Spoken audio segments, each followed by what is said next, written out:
When you ask parents around the world what they want most for their children, their answer is almost always the same. We want them to be happy.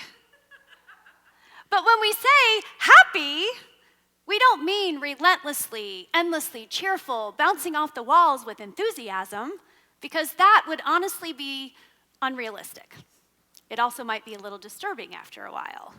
No, what we're talking about when we say we want our children to be happy is that we want them to have deep, connected relationships. We want them to practice self-compassion and gratitude. We want them to find purpose and meaning in their lives. We want them to flourish. Unfortunately, mental health statistics around the world don't support this vision we have for our children currently. Right now, 1 in 3 kids will be diagnosed with an anxiety disorder before the age of 18. 1 in 4 is already in a mental health crisis. And just today, the Columbus Dispatch published an article saying that Ohioans between the ages of 10 and 14, the leading cause of death for those children is death by suicide. 10 to 14. As a parent and an educator, that statistic was staggering.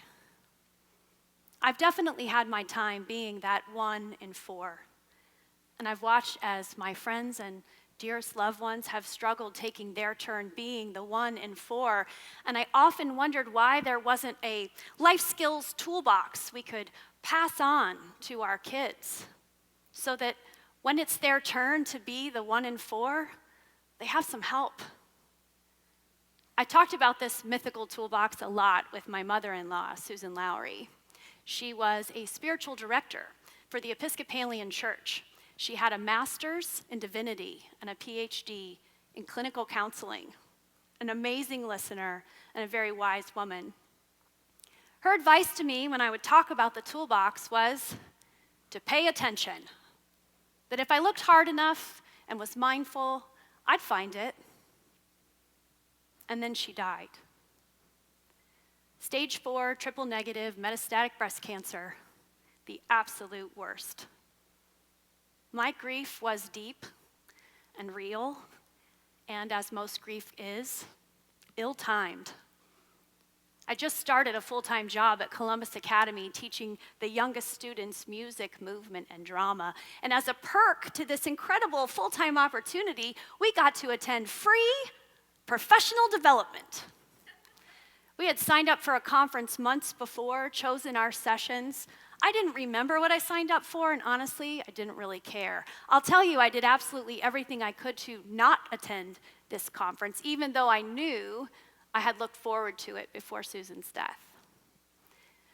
Eventually, it became clear that I would have to attend the said conference, and I decided to go as a participating non-participant. Meaning I sat in the back and cracked jokes and talked and was borderline rude in all of my sessions. At the beginning of the second session of the day, I was sitting in the back, being my non-participatory self, when a buzzing kept happening in my ear, and finally a poke in my side. And I very clearly heard Susan's voice say, "Are you paying attention?" I looked up to see a slide titled 13 Skills That Lead to Happiness. It was the toolbox. I think I said out loud, "I am paying attention," much to the confusion of the people around me. That slide on that day would take me on a journey. That journey would take me from Columbus to Washington, D.C., from Washington, D.C. to Australia, from Australia to New York City, and back again, all in pursuit of something I now know is called positive psychology. So what is positive psychology? Positive psychology is the science of well-being. It's permission to be human. Traditional psychology asks, "What is wrong with you?" and works to move you from your depressive state back to neutral. Positive psychology asks a different question. It asks, what is right with you? What's working for you? What can we leverage to not just move you to neutral, but north of neutral? How can we help you flourish?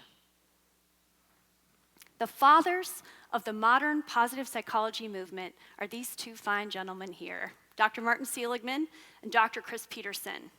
They, along with countless researchers and psychologists, have developed tools, skills, and interventions, a toolbox, to help people learn how to flourish.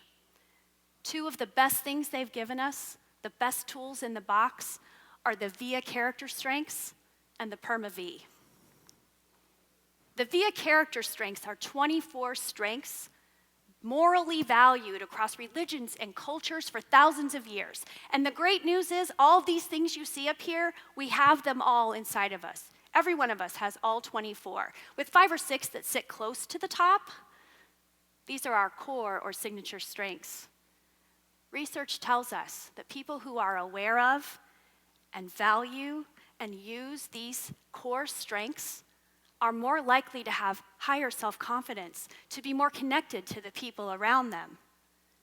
And when you add that to the domains of the PERMA-V, you have amazing results. Dr. Martin Seligman gave us this amazing work, the PERMA-V, as a way to help us flourish.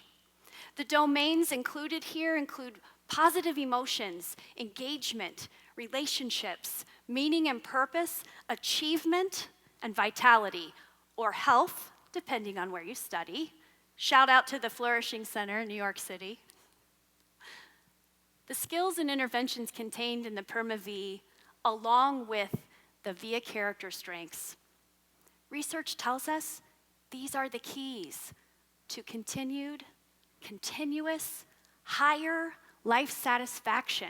The people that do this, that practice the PERMA-V with their signature strengths, are happy. So, how do we get this to our kids? Traditionally, mental health is talked about in a health class, if you're lucky enough to have health taught at your school. This is traditionally done in middle school between 6th, 7th, and 8th grade, a half an hour a week for 6 to 8 weeks.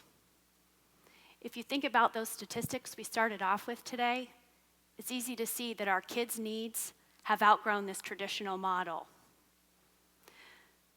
14 years ago, the Geelong Grammar School in Corio, Australia, was aware of these statistics and their increase every year. They decided to go straight to the source.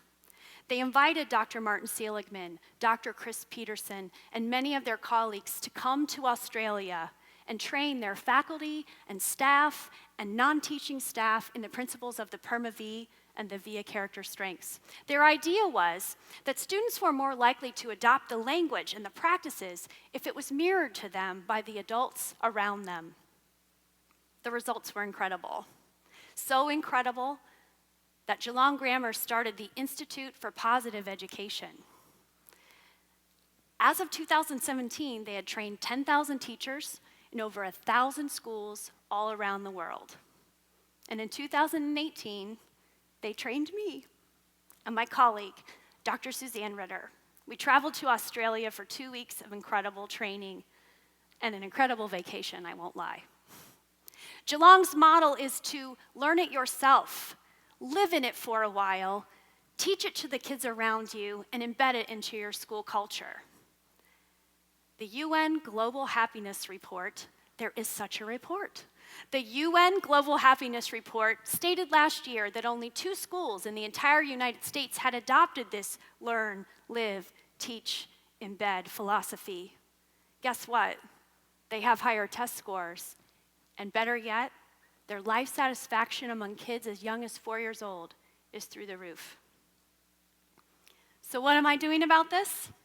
Well, my colleague and I have started to support the strategic vision of student flourishing at our school. We're supported now by our board of trustees, our head of school, and our leadership team. This summer, we trained our entire faculty staff in just the beginnings principles of positive psychology. Faculty are strength spotting every day, and our strengths wheels are posted in our teachers' lounges in all 3 divisions. Next week, we start our parent education, We're starting with the basics and moving them into things like gratitude. Positive psychology is not a spectator sport. It requires patience and practice and self-compassion. It requires you to continuously give yourself permission to be human. And we need it. And our kids need it. I'm in it for my kid, and I'm in it for your kid. And who knows, maybe with this toolbox, eventually we can all be happy. Thank you.